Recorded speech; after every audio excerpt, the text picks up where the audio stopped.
Pero malaking tulong yung sa Quadcom. Di ba? Ay, oo, kasi lahat yun nabulgar nila sa Quadcom. Tingnan mo naman si Duterte, Ayan, na paamin ni yung Tiberos. Di ba? oo, lahat. Napaamin nila lahat. Pinakamabilib ako dun sa lahat. Si Luis Ross, Congressman Luis Ross. Oo. Napaamin lahat ng mga galamay ni Duterte. Ang mga Alipores ni Sara. Ang galing Napaamin niya lahat yun. Ang galing mag-facilitate Ang ni Luis Troy, di Ang ba? galing yun pala. Umaamin na pala. No? Shout out sa'yo, Congressman Luis Ross. Talagang saludo kami ni Architect sa'yo dahil napaamin mo yung mga Alipores ng mga Duterte. Ayun, bukas bro, mag-umpisa na naman yung investigasyon ng flood control. Mag-ano din siya, facilitate siya si Lacson dahil bumalik na sa chairman ng Blue Ribbon Committee. Lacson, shout out. Galingan mo para lumabas yung mga totoo at yung mga mastermind dyan para sila ay malipol muna. Andyan si Trillanes, shout out sa'yo, Trillanes.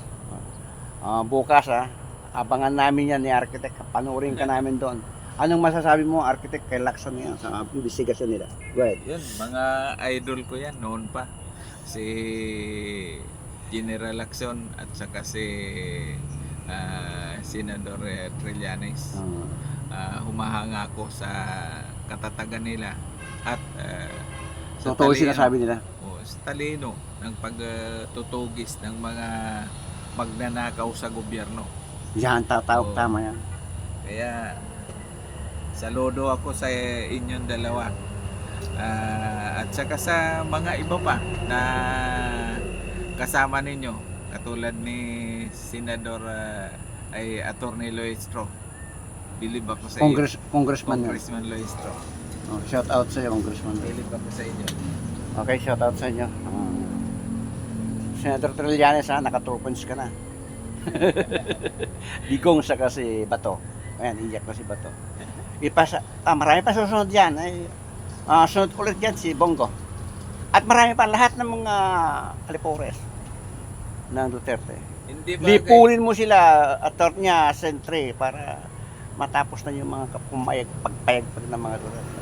At ikaw, shout out sa iyo, Lacson. Saludo kami ni Architect dito dahil ikaw ay talagang matalino at magaling kang mag-imbestiga. Huwag mo atrasan yan, talagang tapusin mo na yan para lahat lumitaw na yung mga mastermind dyan. Alam ko mastermind dyan, alam nyo na kung sino mastermind dyan. correct? At Diba?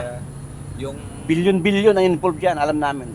hindi lang flood control, sa droga at sa iba pa.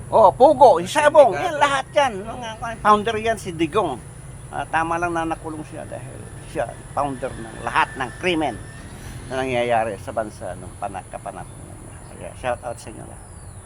Yung mga mag-imbestiga sila, Trillanes at lahat ng mga senador na pumapanig sa katotohanan sa bansa nila. Pagpatuloy ninyo yan, sir, hanggang sa huli. Ipagpatuloy nyo yan, sir. Anoorin namin kayo bukas. Para matapos na yung korupsyon sa ating bansa at medyo magkaroon ng katahimikan ng ating bansa. Para matapos na ang mga korupsyon at magkaroon na payapa ang ating bansa. Amen? Okay. Amen. Thank you, Architect. Thank you sa mensahe.